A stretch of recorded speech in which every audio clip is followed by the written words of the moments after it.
Lately I've been obsessed with the new generation of UK artists like Fakemink. Considered underground, more and more people are realizing how much potential this new sound has.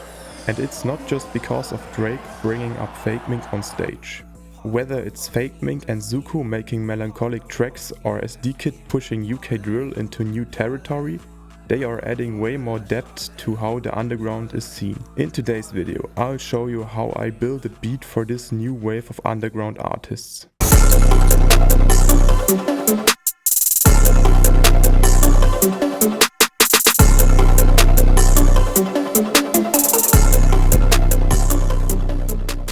But yeah, thank you. Today's melody is pretty simple. I just laid down an arpeggiated melody using a cowbell sound I found in an old funk stash kit.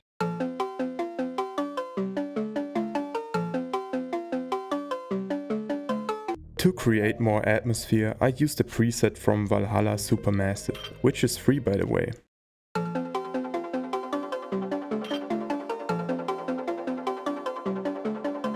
To make the melody sound bigger, I copied the first pattern and played it with a different cowbell.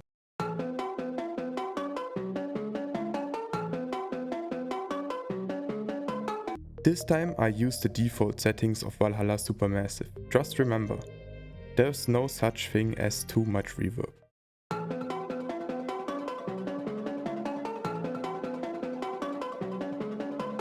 Here's how it sounds together.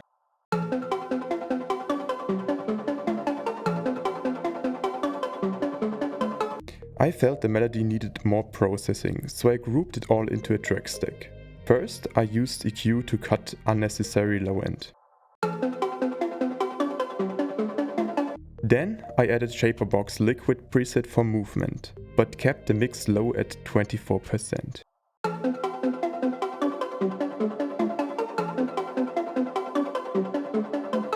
To widen things up, I used Ozone Imager. Then Fresh Air to bring out cleaner high end.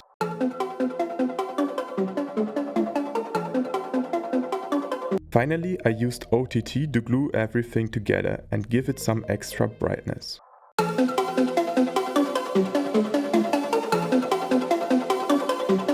After processing, the melody sounds like this. I like it for its simplicity.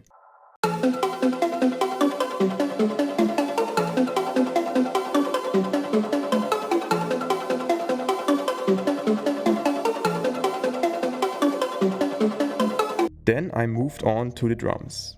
When I build drums, I like to listen to the melody and imagine the bounce first. This time I came up with this hi-hat pattern. I layered the hi-hat pattern with another one that had a more open head vibe. For the snare I went with a basic bounce and quick roll every 4 bars.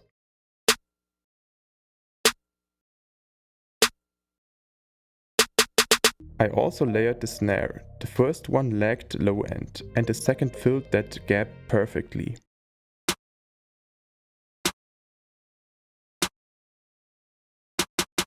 To fill out the space, I added some percussion.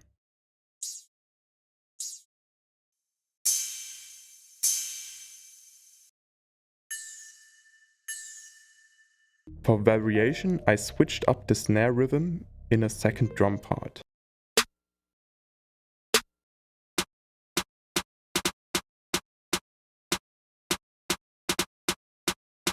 Here's how both drum parts sound together.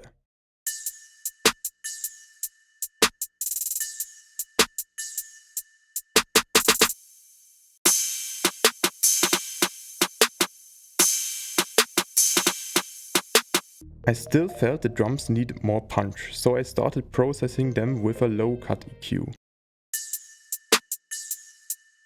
Then I used my go-to drum saturation plugin and followed it up with Fresh Air again.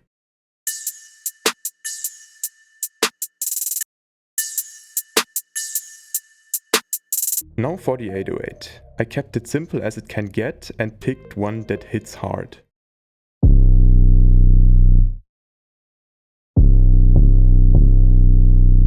To boost the distortion, I added Logic's stock overdrive.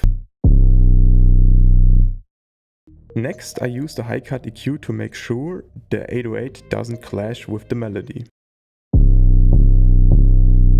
Lately, I've been into layering the 808 with that iconic Yeet-style bell. Recently heard on Travis Scott records too.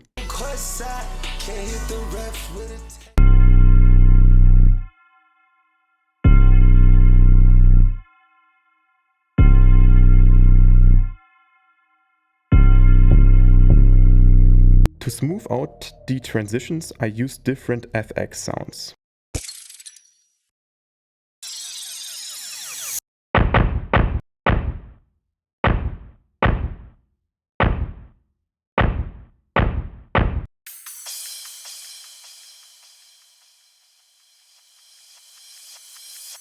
I also added stop and go sections using mute automation.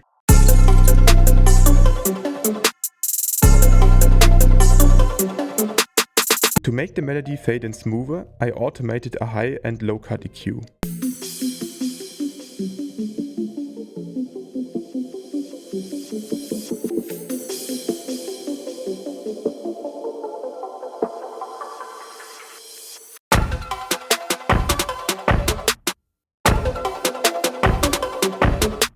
On top of that, I used Endless Smile to gradually bring in the reverb.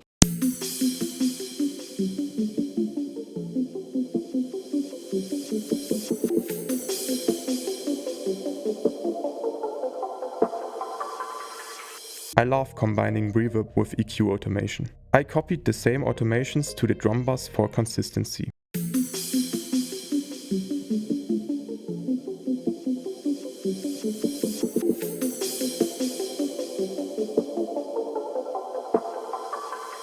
That's it for the production part. Now let's get into the mastering chain, which is crucial to achieving the sound I'm after. I started with basic EQ and Spectre to give the high end a little more bite.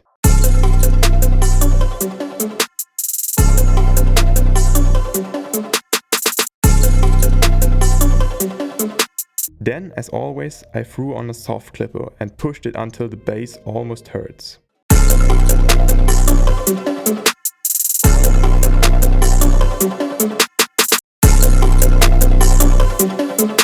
To clean up harsh frequencies, I used Track Spacer.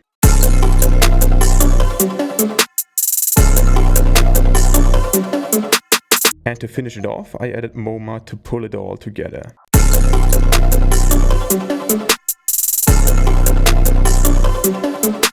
That's it for today's video. I hope you enjoyed it. If that's the case, consider liking and subscribing. See you next time.